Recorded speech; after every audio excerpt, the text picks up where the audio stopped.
29-cu günün duası. Bismillahirrahmanirrahim. Allahumma ghashshini fihi birrahmah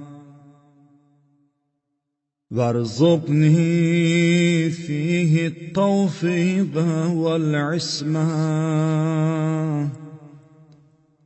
وطهر قلبي من غياهب الطهمة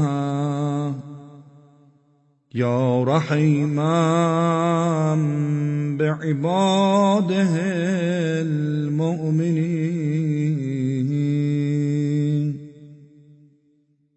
İlahi, bugün məni öz rəhmətinlə əhatə et.